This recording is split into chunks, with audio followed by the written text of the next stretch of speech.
Content ఉన్నోడికి కటౌట్‌తో పనే ఉంది. సరిగ్గా ఈ డైలాగు ఢిల్లీ జట్టులో తొలి మ్యాచ్ ఆడి మెరుపులు మెరిపించిన 20 ఏళ్ల కుర్రాడు ఆల్ రౌండర్ విప్రాజు నిగంకు సరిపోతుంది. ఉత్తరప్రదేశ్‌కు చెందిన ఈ ఆల్ రౌండర్ లక్నో సూపర్ జెయింట్స్‌తో జరిగిన మ్యాచ్‌లో తన ప్రతిభతో మెరిశాడు. బ్యాటింగ్‌తో పాటు లెగ్ స్పిన్నర్ అయిన విప్రాజ్ మొదటి మ్యాచ్‌లో దక్షిణాఫ్రికా జట్టు సీనియర్ ఆటగాడు మార్కరమ్‌ను వికెట్ తీసుకున్నాడు. ఇండియాకి లెగ్ స్పిన్నర్ కొరత తీరినట్లే.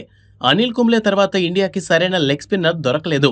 ఈ లోటును సమీప భవిష్యత్తులో విప్రాజు తీర్చే అవకాశం లేకపోలేదు. చిన్న వయసు, అంతేకాకుండా ఆల్రౌండర్గా ప్రతిభ చూపుతుండటంతో మరిన్ని మ్యాచ్ల్లో అతను రాణిస్తే మాత్రం టీమిండియాలో చోటు ఖాయమని క్రికెట్ విశ్లేషకులు చెబుతున్నారు. తొలి మ్యాచ్ హై ప్రెషర్ గేమ్లో అరంగేట్రం చేసిన విప్రాజు ధాటికి ఇన్నింగ్స్ ప్రారంభించి కేవలం 15 బంతుల్లోనే 39 పరుగులు సాధించాడు. ఒక దశలో 210 లక్ష్యాన్ని ఛేదించే క్రమంలో ఢిల్లీ 113 పరుగులకి 6 వికెట్లు కోల్పోయింది. ఈ దశలో 13వ ఓవర్లో విప్రాజు బరిలోకి దిగి కేవలం లక్నో బౌలర్లను ఒత్తిడులు పెట్టాడు. రవి బిష్నోయ్ వంటి అంతర్జాతీయ శ్రేణి స్పిన్నర్ను అలవోకగా ఎదుర్కొన్నాడు. అశుతోష్తో కలిసి కీలకమైన 55 పరుగుల భాగస్వామ్యాన్ని నిర్మించాడు. ఢిల్లీ జట్టు విజయంలో కీలకంగా మారాడు. ఈ ఇన్నింగ్స్ చూసిన తర్వాత భారత జట్టులోకి విప్రాజు ఖచ్చితంగా వచ్చే అవకాశాలున్నాయని నిపుణులు వ్యాఖ్యానించారు. యువ ఆల్రౌండర్ విప్రాజ్ 2024లో జరిగిన యూపీ టీ20 టోర్నీ సీజన్లో మెరుపులు మెరిపించి ఢిల్లీ ఫ్రాంచైజీ దృష్టిలో పడ్డాడు. యూపీ ఫాల్కన్స్ తరపున 12 మ్యాచ్లు ఆడి 20 వికెట్లు పడగొట్టాడు. దీంతో మెగా వేలంలో ఢిల్లీ జట్టు 50 లక్షల రూపాయలకు అతన్ని దక్కించుకుంది. ఇక దేశవాళీలో 2024-25 సీజన్లో తొలిసారి ఉత్తరప్రదేశ్ జట్టు అన్ని ఫార్మాట్లకు ఎంపికయ్యాడు. 3 ఫస్ట్ క్లాస్ మ్యాచ్లు, 5 లిస్టియే గేములు, 8 టీ20లు ఆడాడు.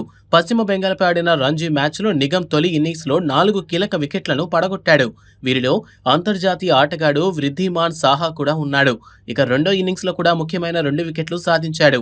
3 రంజీ మ్యాచ్ల్లో 13 వికెట్లు పడగొట్టాడు. ఇక సయ్యద్ ముస్తాక్ అలీ ట్రోఫీలో 7 మ్యాచ్ల్లో 8 వికెట్లు కూల్చాడు. 2024 కర్నల్ సీకే నాయుడు ట్రోఫీ ఫైనల్లో రాణించి అండర్-23 జట్టులో స్థానం పొందాడు.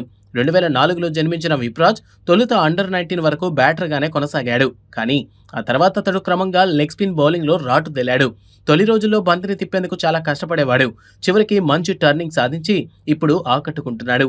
బ్యాటింగ్లో కూడా విప్రాజు భారీ షాట్లు ఆడటానికి ఏమాత్రం వెనుకంజ వేయడని తొలి మ్యాచ్లోనే తేటతెల్లం అయింది. సయ్యద్ ముష్తాక్ అలీ 2024-25 ట్రోఫీలోనూ ఆంధ్రప్రదేశ్తో జరిగిన మ్యాచ్లో కేవలం 8 బంతుల్లో 27 పరుగులు చేసి యూపీకి సంచలన విజయాన్ని అందించాడు. ఈ ఏడాది ఐపీఎల్ సీజన్ ఆరంభానికి ముందు జరిగిన Delhi Capitals intra squad practice గేమ్లో నిగమ్ తన బ్యాటింగ్ స్కిల్స్తో సత్తా చాటాడు. కేవలం 29 బంతుల్లో 7 ఫోర్లు, 2 సిక్సర్లతో 54 పరుగులు చేశాడు. విప్రాజు రూపంలో ఢిల్లీకి మంచి ఆల్రౌండర్ దొరికినట్లేనని క్రికెట్ విశ్లేషకులు చెబుతున్నారు.